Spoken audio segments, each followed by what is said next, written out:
ये हमारा introduction to biology का दूसरा लेक्चर है 9th क्लास के लिए। लास्ट लेक्चर में हम लोगों ने बायो साइंस की डेफिनेशंस वगैरह पढ़ी थी, उसके डिवीजन्स पढ़ी थी, उसकी नेक्स्ट ब्रांचेस पढ़ी थी, उन ब्रांचेस के बारे में पढ़ा था। आज हमने relationship of biology with other sciences ये देखना है कि इसकी दूसरी साइंसेस के साथ जो कम्युनिकेशन है, जो इनका रिलेशनशिप है वो क्या है, और फर्दर उनको हम कनेक्ट कैसे करते हैं।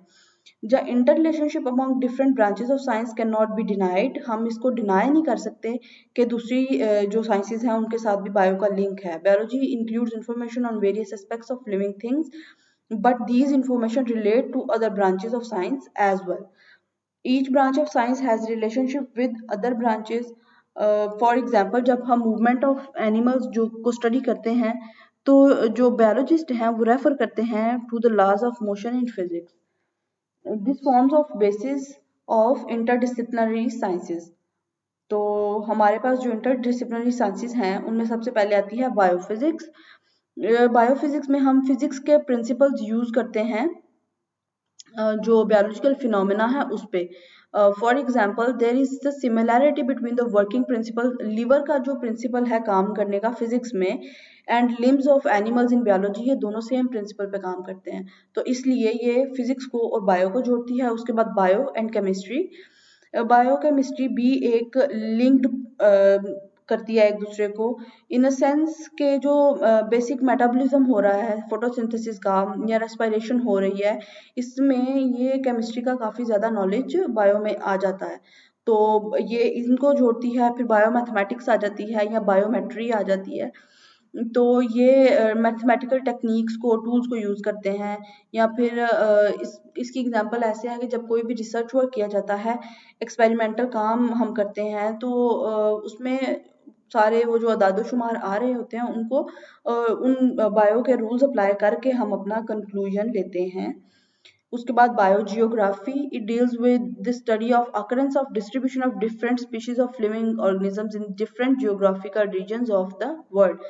बायोजियोग्राफी ऐसे है कि जियोग्राफी को हम देखते हैं कि दुनिया के किस हिस्से पे किस किस तरह के जानवर हैं, वो पहले कहाँ पे थे और अब कहाँ पे हैं। जियोग्राफी की कौन सी ऐसी चीज़ें हैं जो उनके लिए फेवरेबल हैं, और सारी इस तरह की चीज़ें बायोजियोग्राफी में आती हैं। Bio economics, it deals with the study of organisms from economical point of view, the cost value and profit value of the yield.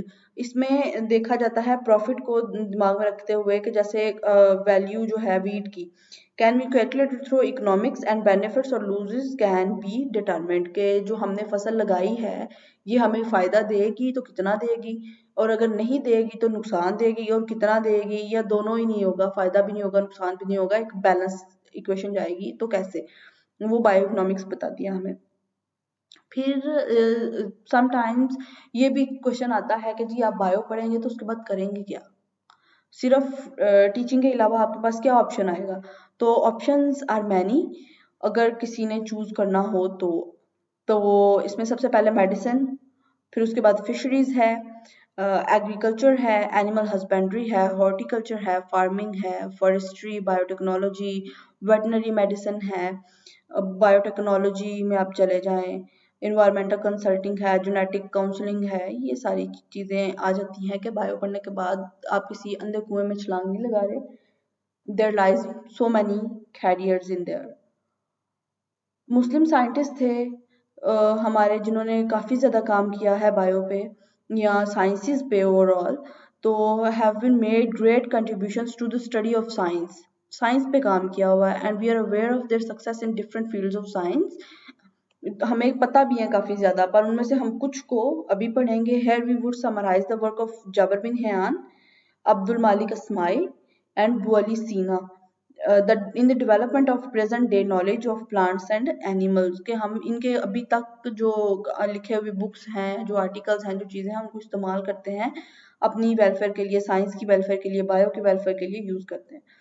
Jabir bin हैयान ये पैदा हुए थे ईरान में, और इन्होंने प्रैक्टिस की मेडिसिन की इराक में। इन्होंने इंट्रोड्यूस कराया हमें experimental investigation in chemistry, and also road a number of books on plants and animals जो आज के दिन तक भी वैलिड हैं। जो फेमस किताबें हैं उनकी अल नबातात, ये प्लांट्स के बारे में थी, और जो अल हैवान है ये जानवरों के बारे थी।